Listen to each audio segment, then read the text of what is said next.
Petit rappel, on m'a demandé de mettre en place l'indicateur des moyennes de perte en 2019 et je m'interroge sur la pertinence de mettre en place une mesure qui utilise la fonction calculette et entre autres filtres, un filtre sur l'année 2019, puisque dans ces données, il y a les années concernées vont de 2019 à 2024. Alors, peut-être que la personne qui m'a demandé ça aura besoin d'avoir la moyenne des pertes en 2020, 2021, etc. Alors, peut-être qu'une première tentative, pour pas tout bousculer, ce serait de mettre en place un segment, par exemple,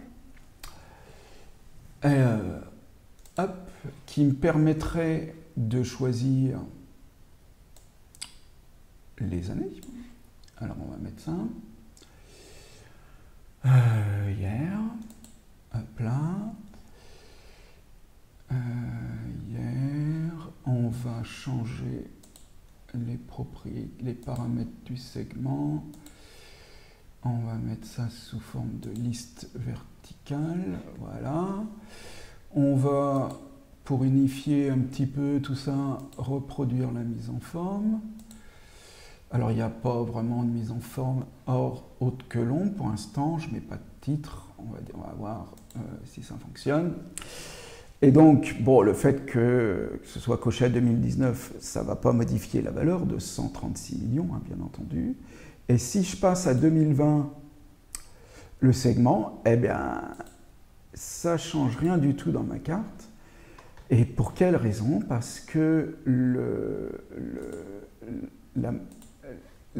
filtre de la fonction calculette est prépondérant au contexte de filtre. Donc cette méthode-là ne me permettra pas d'avoir les données par année. Qu'à cela ne tienne, me direz-vous, il suffit d'enlever le filtre sur l'année dans la fonction calculette.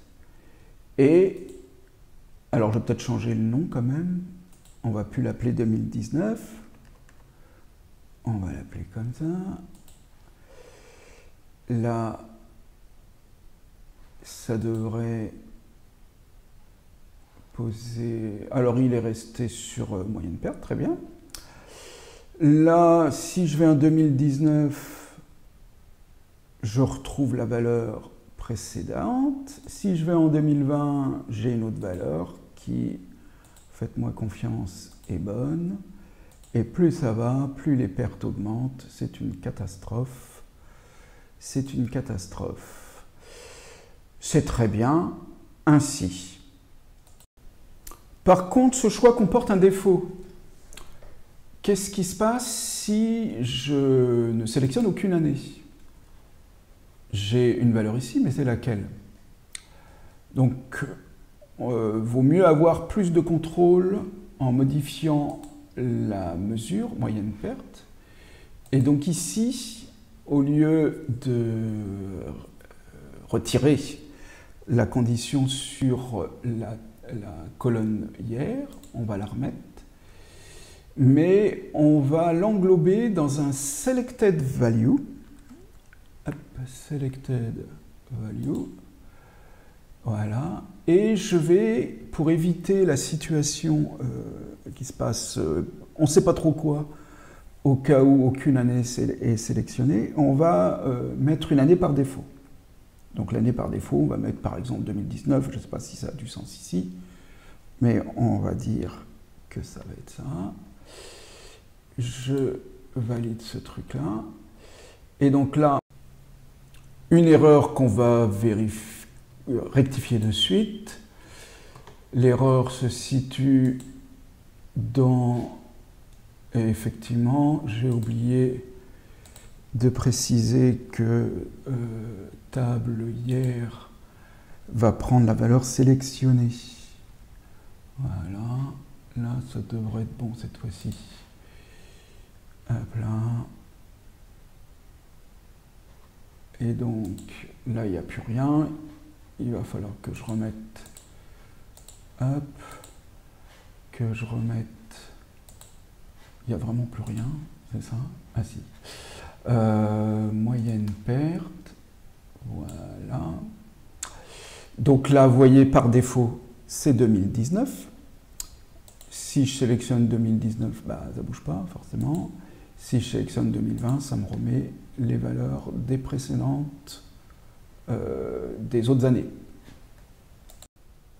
Par contre, c'est vraiment pas terrible que 2019 reste, peu importe l'année sélectionnée, dans cette carte. Donc on va modifier ça, on va mettre en place un titre dynamique, et pour ce faire, on va utiliser une nouvelle mesure que j'ai appelée titre visuel année.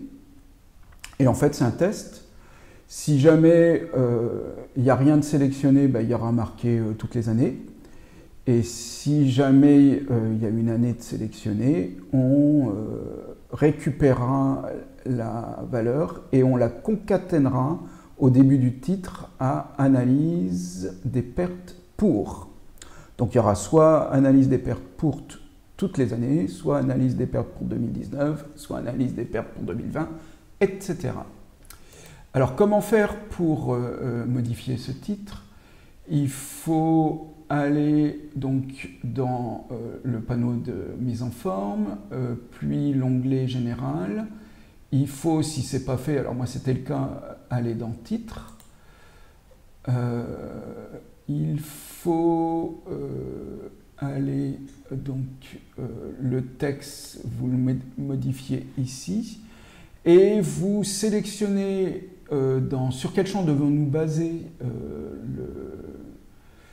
le côté dynamique du titre. On va alors là, il faut aller dans toutes les données, table, et choisir la mesure qu'on vient de créer. Voilà. Et donc là, si tout se passe bien, alors là c'est 2019, donc ça ne bouge pas, c'est normal. Alors attends, on ne voit pas le titre, voilà. Alors on va d'abord désélectionner 2019 pour avoir aucune année de sélectionnée, c'est comme si elles étaient toutes sélectionnées. Et si je mets 2020, 2022, 2024, etc. Et si je redésélectionne, ça me donne le résultat. Voilà, donc un certain nombre de digressions autour de cet indicateur et qui permet de répondre un petit peu à n'importe quel type d'attente de votre client.